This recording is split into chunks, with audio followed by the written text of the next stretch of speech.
오늘 함께 나눌 말씀은 요한복음 13장 34절부터 35절 말씀입니다. 함께 합독하시겠습니다. 새 계명을 너희에게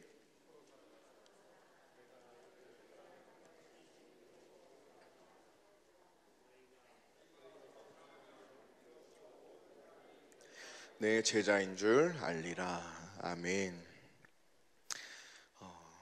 계속해서 우리 사랑하는 성교 목사님과 담임 목사님을 통해서 하나님께서 우리 사랑의 빛교회 식구들에게 예수 사랑, 가족 사랑의 은혜를, 또 그 예수의 이름의 은혜를 보게 하시고 알게 하시는 줄로 믿습니다.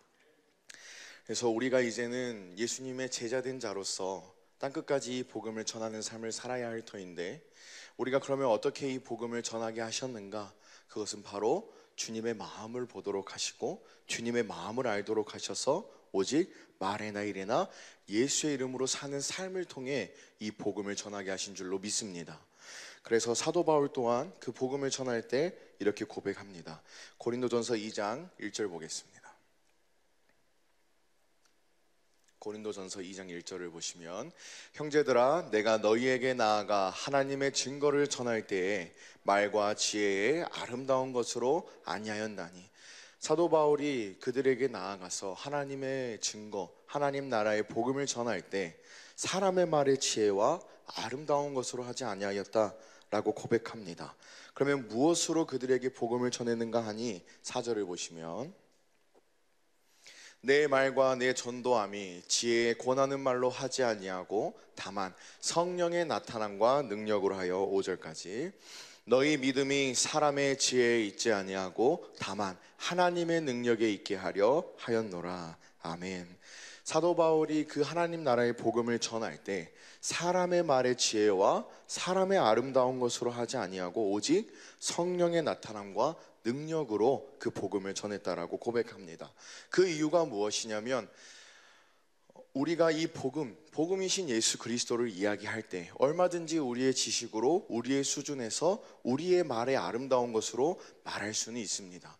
하지만 우리의 것으로 그 예수 그리스도를 전하게 되면 그들의 믿음이 어디에 있게 됩니까? 사람에게 있게 돼요. 사람의 말을 듣고 사람의 말로 가르침 받은 자는 그 믿음이 사람에게 있게 됩니다.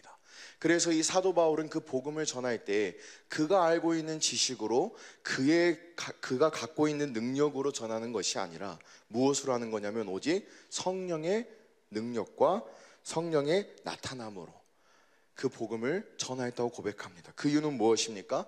그 복음을 듣는 그들의 믿음이 어디에 있게 하기 위해서요? 하나님의 능력에 있도록 하기 위해서. 할렐루야. 그럼 성령의 나타남과 그 능력, 하나님의 그 모든 능력은 어디 안에 있습니까? 하나님의 생명 안에 있습니다. 하나님의 그 모든 권세는 어디 안에 있습니까? 하나님의 생명 안에 있습니다. 그리고 이제는 그 생명의 이름으로 우리에게 예수를 주신 줄로 믿습니다. 그래서 이 사도 바울은 복음을 전할 때 오직 말에나 이래나 예수의 이름으로 이 복음을 전했습니다.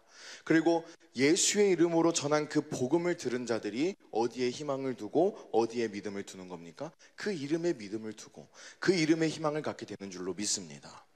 그래서 13절 보겠습니다.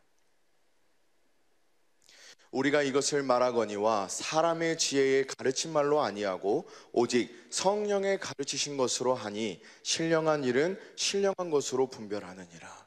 그래서 6절을 보시면, 그럼 이 성령의 가르치신 것이 무엇이었는가? 함께 합독하겠습니다.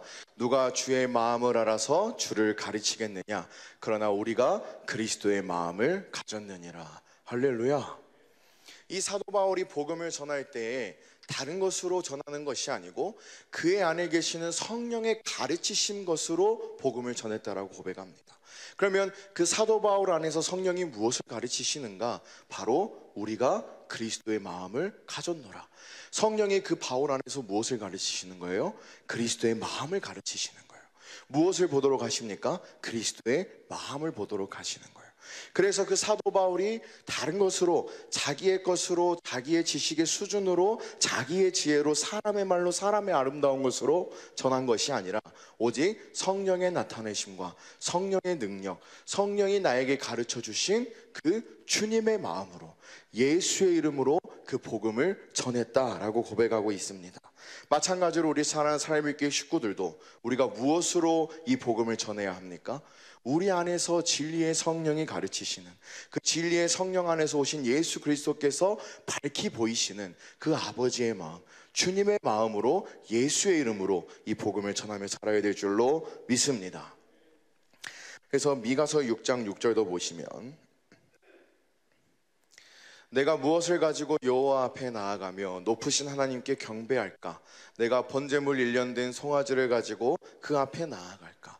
우리가 삶을 살아가는 가운데 하나님께 우리가 무엇을 드려야 할까 고민할 때가 있습니다. 무엇을 드리면 하나님이 기뻐하실까? 7절 보겠습니다. 7절 이어서 보시면, 여호와께서 천천의 수양이나 만만의 강수 같은 기름을 기뻐하실까? 내 허물을 위하여 내 맏아들을, 내 영혼의 죄를 인하여 내 몸의 열매를 드릴까? 무엇을 드리면 하나님이 기뻐하시며 무엇을 드리는 게 하나님 보시기에 합당한 일일까? 우리가 하나님 앞에서 어떻게 사는 것이 옳은 것일까? 우리의 수준에서는 알 수가 없습니다. 우리가 아무리 우리의 것을 하나님께 드린다 할지라도 하나님이 요구하시는 것은 사람의 것이 아닌 줄로 믿습니다. 그래서 이어서 8절의 말씀이, 사람아, 함께 읽겠습니다. 사람아, 주께서 선한 것이 무엇임을 내게 보이셨나니 여호와께서 내게 구하시는 것이 오직 공의를 행하며 인자를 사랑하며 겸손히 내 하나님과 함께 행하는 것이 아니냐. 9절, 여호와께서 성읍을 향하여 외쳐 부르시나니 완전한 지혜는 주의 이름을 경외함이라. 너희는 매를 순히 받고 그것을 정하신 자를 순종할지니라. 아멘. 이 세상에 오직 선하신 분은 하나님 한 분이신 줄로 믿습니다. 우리에게서는 선한 것이 날 수가 없습니다. 따라서 그 선하신 이에게 우리는 드릴 수 있는 것이 없습니다. 하나님은 우리에게 요구하시지도 않으시고 사람의 것은, 육신에 속한 것은 받으시지도 아니하십니다. 그래서 하나님이 우리에게 요구하시는 것은 무엇이냐면 바로 그 주님이 주신 것을 우리에게 요구하시는 줄로 믿습니다. 주님이 우리에게 주신 것만이 선하기에, 주님이 우리에게 주신 것만이 거룩하기에 우리가 그것만을 하나님께 내어드릴 수 있는 줄로 믿습니다. 그래서 선한 것이 무엇인가 하니 오직 공의를 행하며 인자를 사랑하며 겸손히 내 하나님과 함께 행하는 것, 이것을 9절에서는 무엇이라 표현하는가 하니 주의 이름을 경외함이니라. 우리가 어떤 삶을 사는 것이 하나님이 기뻐하시는 일이며 하나님이 받으시는 삶인가? 그것은 오직 우리에게 주신 예수의 이름으로 사는 삶인 줄로 믿습니다. 오직 예수의 이름으로 사는 삶만을 받아주시며 오직 우리 안에 주신 그 이름으로만 주님에게 내어드릴 수 있는 줄로 믿습니다. 그래서 이사야서 40장 27절도 보시면,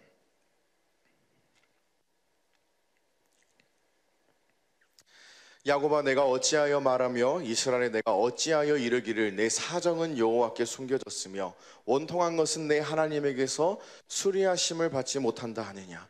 이스라엘이 왜 하나님에게 원망을 하며 이스라엘이 왜 자기들을 하나님이 구원하지 아니하신다라고 생각하게 되는 겁니까? 그들은 누구를 보지 않고 있어요? 주님을 보지 않아요.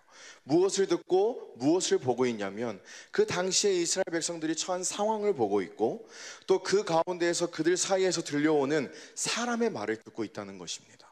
그래서 하나님의 사랑은, 하나님의 마음은, 그들을 향하신 하나님의 계획은 단 한 번도 끊어진 적이 없는데 그들이 그 주님의 음성을 듣고 그 주님을 보고 주신 이름으로 살지 않고 사람의 가르침을 받고 사람의 말을 듣고 자기 눈에 보여지는 것으로 사니까 어떻게 돼요? 하나님을 원망하게 돼요.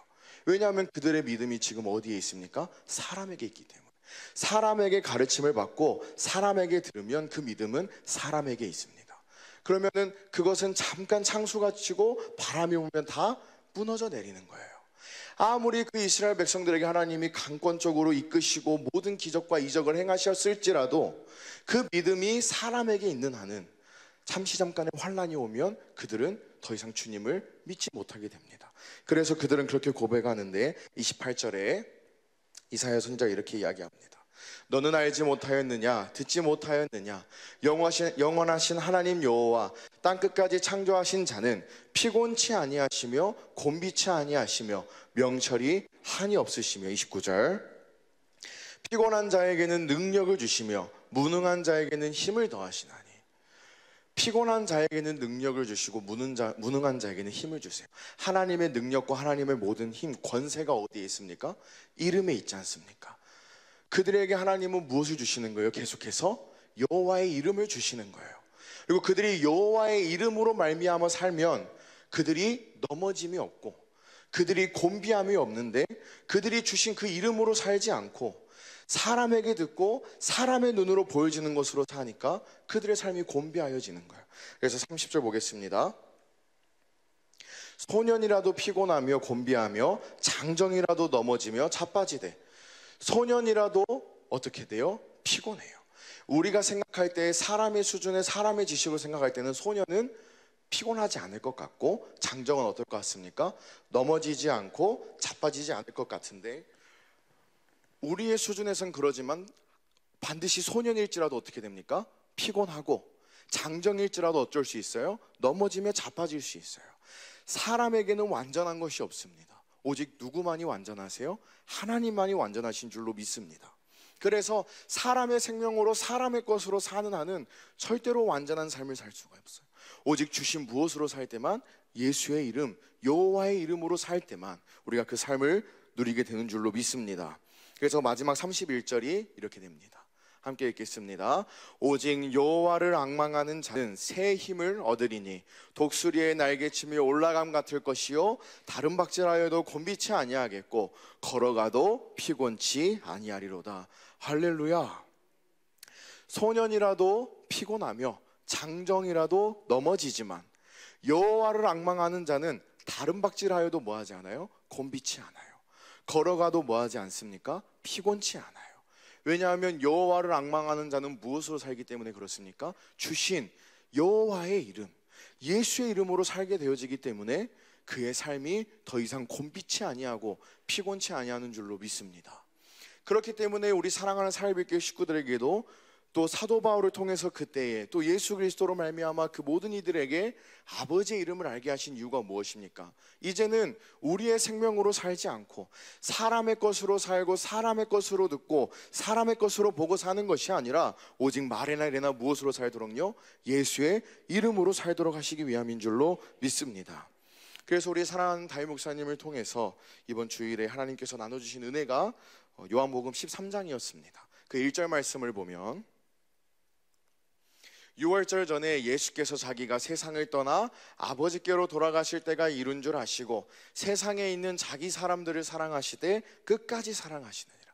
예수님께서 이 땅에 사시는 동안에 우리를 사랑하셨습니다. 근데 그 사랑하시는 사랑이 어떤 사랑이냐면 끝까지 사랑하시는 사랑이었어요. 다르게 표현하면은 무엇으로 사랑하셨습니까? 아버지의 이름으로 사랑하셨어요. 다른 것으로 사랑하시는 것이 아니라 그냥 예수님이 갖고 계신 것으로 예수님의 것으로 사랑한 것이 아니라 그에게 주신 아무것도 그는 스스로 하지 아니하시고 주신 아버지의 이름으로 행하시며 아버지의 이름을 나타내신 줄로 믿습니다. 사랑하실 때에도 무엇으로 사랑하셨어요? 아버지의 이름으로 사랑하셨어요. 그래서 그 예수님이 아버지께로 돌아가시기 전에 마지막으로 제자들에게 하시는 것이 무엇이냐면 바로 세족식을 하시는 거예요. 4절부터 보겠습니다. 4절부터 8절까지 보시면 저녁 잡수시던 자리에서 일어나 겉옷을 벗고 수건을 가져다가 허리에 두르시고 이에 대야에 물을 담아 제자들의 발을 씻기시고 그 두르신 수건으로 씻기기를 시작하여 시몬 베드로에게 이르시니 가로되 주여 주께서 내 발을 씻기시나이까. 그 베드로에게 이제 예수님이 이제 베드로 차례가 돼서 베드로의 발을 씻기려고 하니까 베드로가 주님이 내 발을 어떻게 씻기십니까? 물어보니까 예수께서 대답하여 가라사대 나의 하는 것을 내가 이제는 알지 못하나 이후에는 알리라.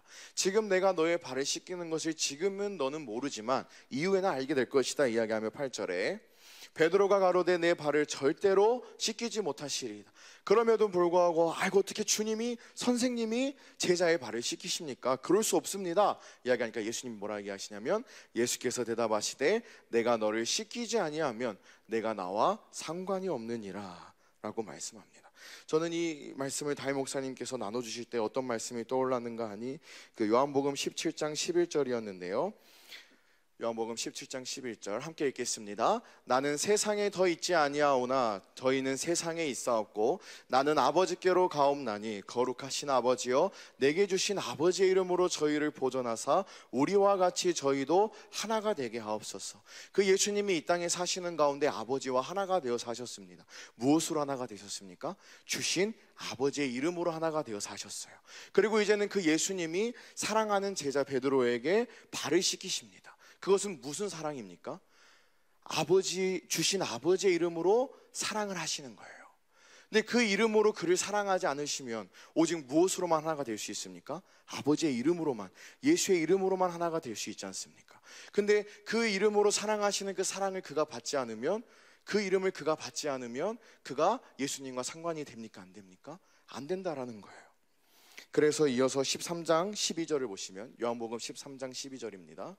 저희 발을 씻기신 후에 옷을 입으시고 다시 앉아 저희에게 이르시되 내가 너희에게 행한 것을 너희가 아느냐. 13절 너희가 나를 선생이라 또는 주라 하니 너희 말이 옳도다. 내가 그러하다. 14절 내가 주와 또는 선생이 되어 너의 발을 씻겼으니 너희도 서로 발을 씻기는 것이 옳으니라.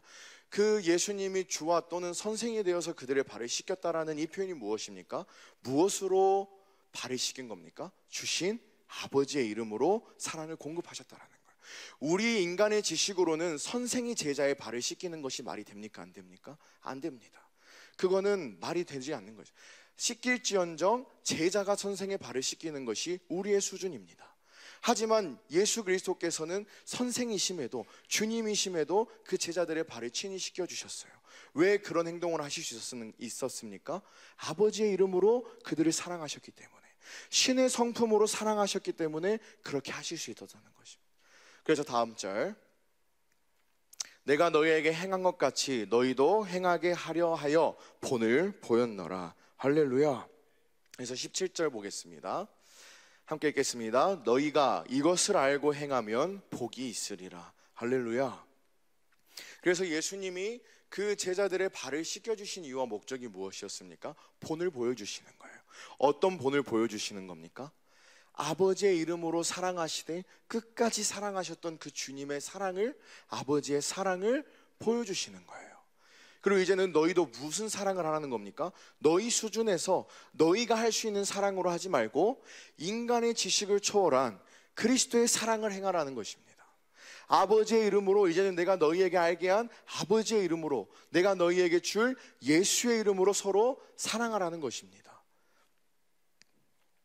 그래서 요한복음 17장 4절부터 6절까지 보시면 아버지께서 내게 하라고 주신 일을 내가 이루어 아버지를 이 세상에서 영화롭게 하였사오니. 5절 아버지여 창세전에 내가 아버지와 함께 가졌던 영화로서 지금도 아버지와 함께 나를 영화롭게 하옵소서. 6절 함께 읽겠습니다. 세상 중에서 내게 주신 사람들에게 내가 아버지의 이름을 나타내었나이다. 저희는 아버지의 것이었는데 내게 주셨으며 저희는 아버지의 말씀을 지켰나이다. 아멘. 예수님은 이 땅에 살아가시는 동안에 아무것도 스스로 하지 않으시고 오직 아버지께서 하라고 하신 명하신 일만 하셨어요. 그 일이 무엇입니까? 아버지의 이름을 알게 하시는 것, 아버지의 이름을 나타내시는 것. 그래서 그 예수 그리스도께서 자신이 복음이심을, 또 그가 전하는 그 모든 소식을 무엇으로 전하셨습니까? 주신 아버지의 이름을 나타내심으로, 아버지의 이름을 알게 하심으로, 하나님의 사랑을 보여주심으로, 하나님의 마음을 알게 하심으로 그들에게 복음을 전하신 줄로 믿습니다. 본문 말씀 보고 마치겠습니다. 요한복음 13장 34절 보겠습니다. 함께 읽겠습니다. 새 계명을 너희에게 주노니 서로 사랑하라. 내가 너희를 사랑한 것 같이 너희도 서로 사랑하라. 35절 너희가 서로 사랑하면 이로써 모든 사람이 너희가 내 제자인 줄 알리라. 아멘. 예수님에 대한 지식이 많아서요, 예수님에 대한 지식을 유창하게 말해서요, 그래서 예수님의 제자가 되는 것이 아니라 어떤 자가 주님의 제자인 줄 알게 되는 것입니까? 너희가 서로 사랑할 때, 새 계명으로. 새 계명은 어떤 사랑입니까? 내가 너희를 사랑한 것 같이. 사람의 수준에서 행하는 사랑을 공급하는 것으로는요, 하나님을 나타낼 수가 없습니다. 하나님을 믿지 않은 자들에게 인간의 수준에서 줄 수 있는 사랑을 공급해봤자 그들은 하나님을 감각할 수가 없습니다. 어느 한 경우에만 주님을 믿지 않는 자들에게 하나님을 보여주고 복음을 가르칠 수 있습니까? 그것은 인간의 지식을 초월한 그리스도의 사랑이 그들에게 나타날 때만 가능한 줄로 믿습니다. 사람의 수준으로 행할 수 있는 사랑은 얼마든지 주님을 믿지 아니하는 이방인들도 행할 수 있습니다. 그러나 진실로 이 주님을 복음을 믿음으로 사는 사랑의 믿기의 식구들은 어떤 사랑을 행해야 합니까? 그리스도의 인간의 지식을 초월한 그리스도의 사랑, 아가페 사랑, 사랑하시되 끝까지 사랑하셨던 그 주님의 사랑, 아버지의 이름으로 예수의 이름으로만 행할 수 있는 그 사랑을 공급할 때만 그들이 우리를 바라볼 때 예수님의 제자인 줄 알고 우리의 나타내는 그 모든 삶이 복음을 전하는 삶이 되게 되는 줄로 믿습니다. 그래서 우리 사랑하는 사랑의 식구들에게 주님이 계속 하시는 일이 무엇이냐면 주님의 마음을 보여주시는 거예요. 주님의 마음을 알려주시는 거예요. 주님의 이름을 주시는 거예요. 그것으로만 무엇을 할 수 있습니까? 그것으로만 복음을 전할 수 있기 때문에. 그것으로만 누구를 나타낼 수 있습니까? 그것으로만 하나님을 나타낼 수 있기 때문에. 그래서 오직 우리 사랑하는 사랑의 식구들에게 말이나 이래나 예수의 이름으로 살게 하신 줄로 믿습니다. 그래서 우리 사랑하는 사랑의 모든 식구들의 삶이 우리가 전하는 그 예수 그리스도가 우리의 말에 있지 아니하고 우리의 지혜에 있지 아니하고 오직 우리에게 주신 우리의 삶을 통해 나타내시고 드러내시는 인간의 지식을 초월한 그 그리스도의 사랑, 아버지의 이름, 예수의 이름에 있게 될 줄로 믿습니다. 그래서 말에 내려나 오직 이 예수의 이름으로 행하며 주님의 사랑을 공급함으로 하나님 나라의 복음을 전하는 그 은혜를 누리시기를 예수님의 이름으로 소원합니다. 기도하겠습니다.